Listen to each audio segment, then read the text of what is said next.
لیپ top کے بارے میں جی بیٹا کیا بات جی آپ دانش اسکول سے ہیں دو بھائی مائک دو بیٹا وہیں سے بات کر لیں بیٹا مائک دے دو مائک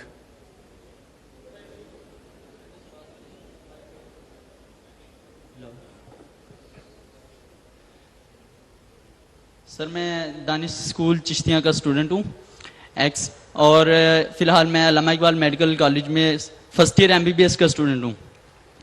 تو سر میں نے بات یہ کرنی تھی کہ اس وقت پرائم منسٹر لیپ ٹاپ اسکیم کے تحت آلموسٹ تمام یونیورسٹیز کو لیپ ٹاپ مل رہے ہیں, لیکن MBBS کے جتنے بھی میڈیکل کالجز ہیں کسی کو بھی اس والے سے اپروو نہیں کیا گیا اور نہ ہی ہم اپلائی کر سکتے.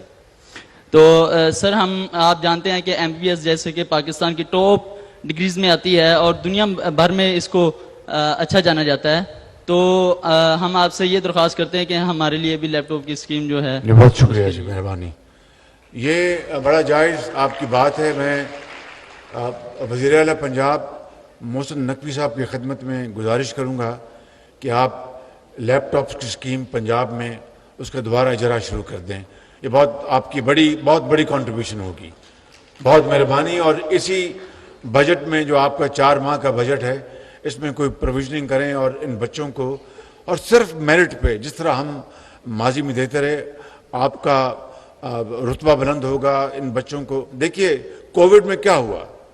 کووڈ میں جو مجھے یہ تانا ملتا تھا کہ میں بچوں کو لیپ ٹاپ رشوت کے طور پر دے رہا ہوں, کووڈ کے زمانے میں ان بچوں نے ان لیپ ٹاپ کے ذریعے اپنی تدریس جاری رکھی, تعلیم جاری رکھی, اور پھر آج لاکھوں بچے اس پاکستان کے اندر لیپ ٹاپ کے ذریعے فری لانسر بن گئے اور اپنا عزت کی اپنا رزق حلال کما رہے ہیں اور دنیا میں اپنا وہ نام کما رہے ہیں. تو اس لیے میں وزیر اعلیٰ پنجاب سے گزارش کروں گا کہ مہربانی کر کے میں نے آپ کی سفارش ان کو پہنچا دی ہے, جائز آپ کی سفارش, انشاءاللہ وہ اس کے اوپر فی الفور ایک پلان بنائیں گے. میں واپس آتا ہوں اپنی بات کے اوپر کہ دیکھیں الزام تراشیاں, بے بنیاد الزامات اور چور ڈاکو کے بیانی نے پاکستانی قوم کو تقسیم کر دیا ہے اور اس قوم کے رگ میں زہر گھول دیا ہے, معاشرے میں زہر گھول دیا ہے بالکل. اور میں آپ کے سامنے انتہائی عاجزی اور انکساری کے ساتھ کھڑا ہوں. 15 مہینے ہو گئے ہیں ہماری حکومت کو. بے پناہ مجھ میں کمزوریاں ہیں. میں اللہ تعالیٰ سے ایک خطا کار انسان کے طور پر ہر وقت اپنی غلطی کی اور گناہوں کی معافی مانگتا ہوں, جو کہ ہمیں حکم ہے اور یہی طریقہ ہے زندگی کا.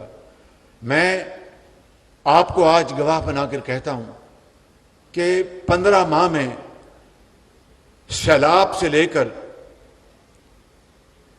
مہنگائی سے لے کر, IMF سے لے کر ملک کے اندر بدترین تقسیم کا مجھے سامنا کرنا پڑا. سوسائٹی میں اس طرح کی تقسیم میں نے پہلے کبھی نہیں دیکھی. ہر جگہ دنیا میں الیکشنز ہوتے ہیں, سیاست ہوتی ہے, جمہوریت ہے, لیکن الیکشن کے بعد بے شک وہ ایک دوسرے کو ناپسند کریں, لیکن جمہوریت اور اس طریقے سے وہ معاشرے میں وہ پاکستان کو آگے بڑھاتے ہیں. لیکن یہاں پر جو تقسیم ہے اس وقت, بدترین تقسیم معاشرے میں, اس نے پاکستان کی ترقی اور خوشحالی کو تباہ کر دیا ہے بالکل. آج میں پھر کہتا ہوں کہ آئیں چارٹر آف اکانومی کریں, آئیں چارٹر آف ڈیموکریسی کے لیے کام کریں, کیونکہ کوئی حکومت آئے اور جائے, معاشی پروگرام جس طرح دنیا کے بعض ممالک میں یہ طے ہے, امریکہ میں یہ طے ہے کہ کوئی حکومت امریکہ میں آئے یا جائے, وہاں پر ان کا ایک چارٹر ہے, اس کے اوپر وہ کوئی تبدیلی نہیں کرتے.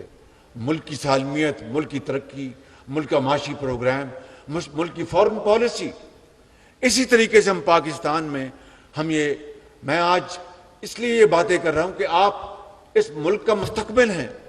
آپ نے انشاءاللہ یقیناً, مجھے اس میں کوئی ڈاؤٹ نہیں کہ آپ پاکستان کی جو تاریخ بدل دیں گے اپنی محنت اور لیاقت سے. دنیا میں پاکستان کو اس کا کھویا ہوا مقام آپ دلوائیں گے، مجھے اس میں کوئی شک نہیں، اور انشاءاللہ یہ ہو کے رہے گا۔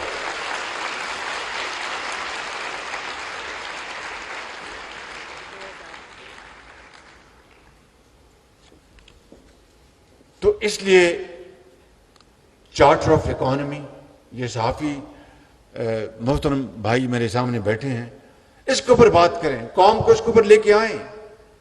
اب دیکھیے کہ میں جانتا ہوں کہ کس طرح آئی ایم ایف کے ساتھ ہم نے منتیں کر کے یہ پروگرام کیا ہے۔ لوگ کہتے تھے کہ بعض لوگ کہتے تھے جناب پاکستان آئی ایم ایف کا پروگرام نہ بھی ہوا تو پاکستان ڈیفالٹ نہیں کرے گا۔ خدا کرتا کہ ایسا نہ ہوتا، لیکن ڈیفالٹ اگر نہ بھی کرتا تو آئی ایم ایف کے پروگرام کے بغیر وہ ہماری ایک مجبوری بن گیا تھا۔ ہمارا ڈالر کے ساتھ روپے کا تعلق کیا ہوتا، روپیہ کہاں جا رہا ہوتا، ڈالر کہاں جا رہا ہوتا، اسٹاک ایکسچینج کہاں جا رہا ہوتا، اور تمام دنیا کے جو ملٹی لیٹرل جو فائنینشیل انسٹیٹیوشن ہیں انہوں نے اپنے دروازے ہم پہ بند کر دینے تھے۔ آلریڈی پہلے ہی جو امپورٹس ہماری ہیں انڈسٹری اور صنعت اور زراعت کے لیے، اس میں ہم نے اس کو کم کیا ہوتا تھا تاکہ ڈالر بچائیں۔ اگر آئی ایم ایف کے ساتھ پروگرام نہ ہوتا تو ہمیں امپورٹس اور کم کرنی پڑتی ڈالر بچانے کے لیے۔ اس سے پھر کیا ہوتا، صنعتوں کی چمنیوں سے دھواں نکلنا بند ہو جاتا، مزدور بے روزگار ہو جاتے، ہماری ایکسپورٹس پروڈکشن وہ زمین بوس ہو رہی ہوتی۔ ایک عجیب نیا ایک بحران پیدا ہونا تھا جس کا کوئی اندازہ نہیں کر سکتا۔ اور سب سے بڑھ کر مجیب الرحمان شامی نے قیامت تک مجھے کہنا تھا کہ شہباز شریف کے دور میں ڈیفالٹ ہوا، نیازی صاحب نے قیامت تک مجھے کہنا تھا کہ شہباز شریف کے دور میں ڈیفالٹ ہوا۔ جب میں اس دنیا میں سے چلے جاتا تو میری قبر پہ کتبہ لگتا کہ جناب تمہارے دور میں ڈیفالٹ ہوا۔ تو یہ ڈیفالٹ اگر خدا نخواستہ ہوتا تو یہ 15 مہینے کا نتیجہ تھا؟ نہیں، یہ 75 سال کا قصہ ہے۔ یہ 75 سال کا قصہ ہے جس میں پولیٹیکل اور ملٹری ڈکٹیٹرشپ سب نے اس میں حصہ ڈالا، اور اشرافیہ کا سب سے بڑی ذمہ داری اشرافیہ کی ہے۔ تو میں یہ کہنا چاہتا ہوں کہ آج ہمیں ہوش کے ناخن لینے چاہیے۔ اللہ تعالیٰ کا بے پایاں فضل و کرم ہے کہ آئی ایم ایف کا پروگرام ہو گیا، ڈیفالٹ کا خطرہ ختم ہو گیا، لیکن اب ہمیں، اور میں اس کو بریدنگ سپیس کہتا ہوں، بریدر ہے یہ، بریدر یعنی سانس لینے کا موقع ملا ہے۔ اب ہمیں اس کو کنورٹ کرنا ہے ایک بہت بڑی اپرچونٹی میں۔ وہ تبھی ہوگا کہ ایک ویژن کہ ہم نے اپنی صنعت کو کس طرح آگے لے کے جانا ہے، ہم نے اپنی زراعت کو کس طرح آگے لے کے جانا ہے، ہم نے ان ڈاکٹرز کو، اب دیکھیے اس قوم کی یہ عظیم بیٹی ایم فل کر لیا دانش اسکول اور پھر یونیورسٹی میں گئی، ایم فل کر لیے انگلش میں، جاب نہیں مل رہی اس کو۔ آج اگر یہ پروگرام نہ ہوتا تو نہ جانے زندگی کے اندھے تھپیڑے اس کا مقدر ہوتے۔